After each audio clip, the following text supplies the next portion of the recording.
I'll give you a bit of a history, okay? But I'll start off from when I started working in the music business rather than beforehand. When I was in bands, when I was about 9 years old and got into recording, and pretty much at that time, we had Revox tape recorders and my mates had tape machines, so we were all into recording, and I was into bands, into singing. But really just got mostly involved with it at age 15 when I went to work for Dick James Music, who was a music publishers in New Oxford Street. They were the Beatles music publishers, so it was a pretty great place. Working at this place, age 15, as the office boy was a bit of an amazing experience. They had a demo studio there. And at Dick James, there was sort of a hierarchy, and you sort of made your way up, really. So after about 9 months of being office boy, which was literally running errands and making the tea and doing all sorts of things, I became disc cutter. And it was about that time that the Beatles album, the White Album, came out. And what was great about working there was that we would get these albums before they were released. So I was one of the first people on the planet, really, to hear the White Album, which was a bit of an amazing experience. Because I don't know whether you have that so much now with bands, but because technology was in its infancy there, when bands like the Beatles, who had worked at Abbey Road, were making records, they were inventing sound. So you'd hear guitar sounds you'd never heard before and wonder how they achieved that. So anyway, so I'm going through what I did. I was now working in the copy room. At the time, I met this bit of a mad chap on the left there. I don't know whether you recognise him, but his name was Reginald Kenneth Dwight. He'd come in with some pretty weird clothes, but there was nothing weird when he sat down and played me a couple of songs on the piano. And I just thought, wow, this guy is amazing. Amazing keyboard player, amazing pianist, and some amazing songs, And I wanted to be a singer-songwriter, but when I heard this guy, I just thought, I'm never going to be like that. I'm never going to be as good as that, but maybe I could be somehow involved in what he's doing. So I became a tape operator and working on this tape machine. And a tape operator literally meant that, sitting there at the tape machine on a little chair. Engineer says, going to play. Engineer says, now record here. Going into record in the wrong place wasn't a good idea if you were recording an Elton John lead vocal or whatever. So it was a pretty responsible job, and that's a great tape machine. I went from assistant engineer to engineer, but at the same time as becoming engineer, I was really interested in working in the office more as a music guy. So I was only actually engineer in that studio for, a few months. And then I started working in the office, working for Steve Brown as his assistant, who was now really in charge of Elton's career because he liked his music as well. So, in fact, we started our own record label there called DJM, which was, and one of the first artists on it was Elton John. So it was really my thing now every day, trying to make him into what we thought could be a well-known artist, We didn't dream at the time when he would become as successful as he did, but we were starting off. I was at DJM for about 5 years when we decided to form our own record label. Anyway, Elton wanted to start his own record label. So we started Rocket Records.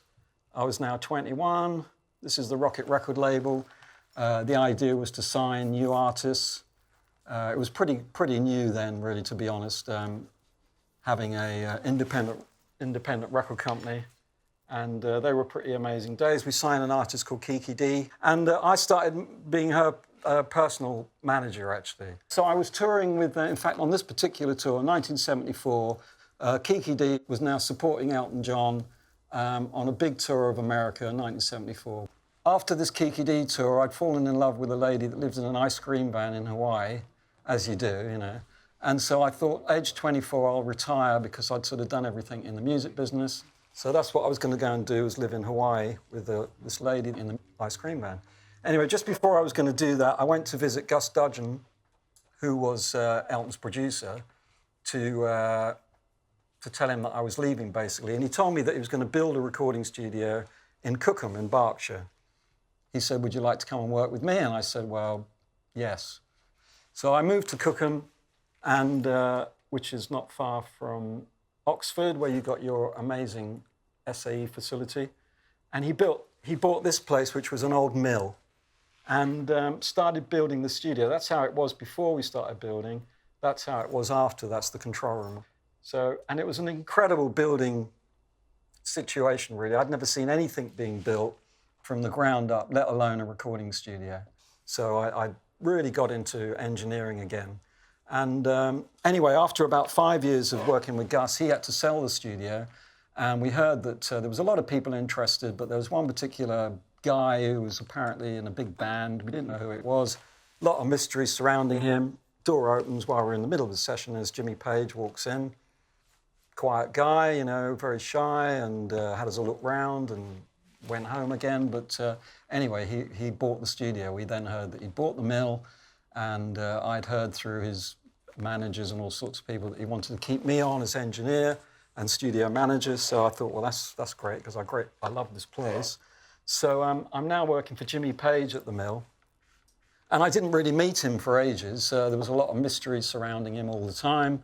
It was only a couple of months after he bought the studio that John Bonham was found dead in his house, because I was getting all ready to record Led Zeppelin there. You know, I thought the Zeppelin were going to come, so I was really looking forward to that. But when Bonham died, that was kind of, that looked like that was going to be the end of that, so that was a shame. But Jimmy decided to do a tribute album to John Bonham, and that was the Coda album. So that was started at the mill. I engineered that, and that was a pretty amazing experience. When Jimmy owned the mill, I mean, he wanted it to be commercial, but he also wanted to, he was also telling a lot of his friends that he'd bought the studio. So they were the people that ended up coming into the studio. One of those was Bill Wyman. George Harrison came in. You know, these weren't just sort of people off the street. They were like amazing artists, really, so it was good stuff. And I left the mill at some point. I don't know, there were some weird things going on. I don't know whether you know, but Jimmy Page was involved in a lot of occult stuff, you know, and there were like things falling off the wall, people dying all over the place. I'm probably exaggerating, but it was getting a little bit weird. But I still needed a studio, and I found this amazing place called Wheeler End, which was owned by a guitarist again called Alvin Lee. So I brought in the desk, which was this incredible MCI desk, which is actually American-made, that Gus had made specifically for him. And I bought the desk and brought it to Wheeler End and set up this studio primarily to make it into a commercial studio now. I rang up the head of, can't remember, EMI probably it was, and said, have you got any artists that might want to come and use my place? And I did get the call, and this guy turned up, Robbie Williams, who obviously I'd heard about from Take That. His career wasn't going very well at the time. You know, he'd released an album called Life Through the Lens, which in fact died. You know, it sold 20,000 copies, and they were like, it's not happening. So we started doing some stuff, and while we were doing this, I guess that's 1998, they put out a song called Angels, and like overnight, the guy was like massive. So I was sitting there one day, and Britpop, I don't know whether you heard of Britpop, but anyway, it was the big thing at the time. Paul Weller had been into the studio, had a good time there, and I had certainly had a good time with him. I wasn't sure what he'd be like to work with, but he's a great guy and very, very capable musician. And he'd obviously told his friends about the mill. Next minute, I get a call from Oasis's management, and they want to come in and book some time. So I fell over on the floor, basically. I couldn't believe that, because although I wasn't a big Oasis fan by any means, I thought it was a bit of a drag that they'd ripped off the Beatles sound so heavily. Still, you know, they were a popular band. So when he came in, I was quite pleased about that. But he came with 150 guitars and, you know, like a mountain of outboard gear. You know, none of that was my gear. So I was very impressed, really, with Noel Gallagher and Oasis, and you know, it was a good experience. But anyway, what happened then was suddenly about 5 days into the session, Noel says, right, well, we're going to be going because Liam's found out that we're recording here. Liam's found out where we are. I didn't tell him where we are. He's going to come down. He's going to trash the place. We're going to have a big fight. It's all over. Great. That's really great. Anyway, Liam arrives. Everyone's sort of moving back because now the whirlwind's sort of, I don't know, I'd never met this guy. Anyway, he turns out to be brilliant. He's going, way, top this and top that.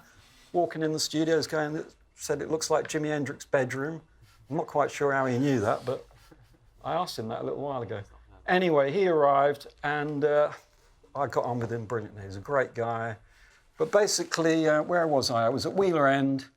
You know, I ran Wheeler End for about 4 or 5 years, and then sort of time ran out there. So I went back to Cookham, and I started. I was actually asked to do a project. It was like an African tribal project, and it was quite interesting. Well, it was very interesting, really. It was an African tribe called the Surma tribe of Ethiopia.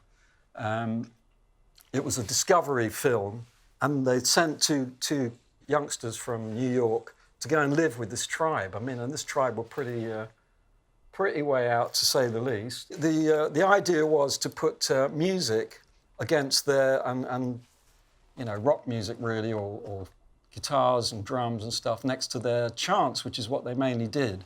You know, they didn't actually play drums, or they didn't actually play music, but they were all full of chanting and stuff like that.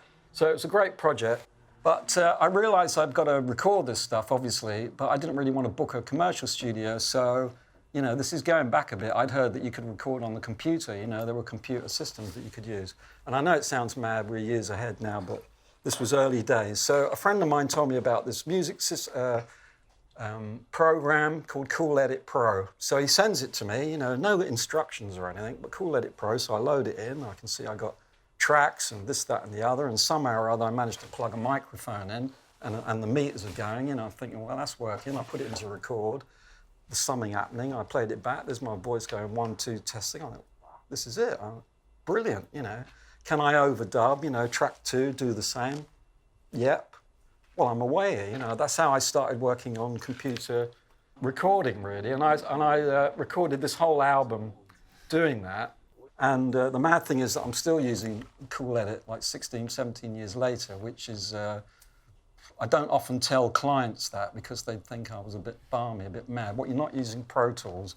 But I've got to say, I'm a bit stuck in that, I'm a bit English like that I don't like change, you know. Because I've often found that in the studio and with gear, if someone says, oh, you've got to use this, you've got to use that, you've got to use this, I'll have a go and I think, oh, I wish I hadn't done that. But, you know, when I had the mill, when I've had these amazingly advanced, technological, brilliant studios with tons of gear, I've used it too much, you know. And, like, I can't listen to music that I produced in the 80s because of all the reverbs and all the double tracking and all the effects that I used. And the crazy thing is now, because I'm using a mouse instead of faders, and because I'm using Cool Edit instead of, you know, SSL 100 track or whatever, I tend to not use so many effects because I can't be bothered to go through the whole process apart from anything else.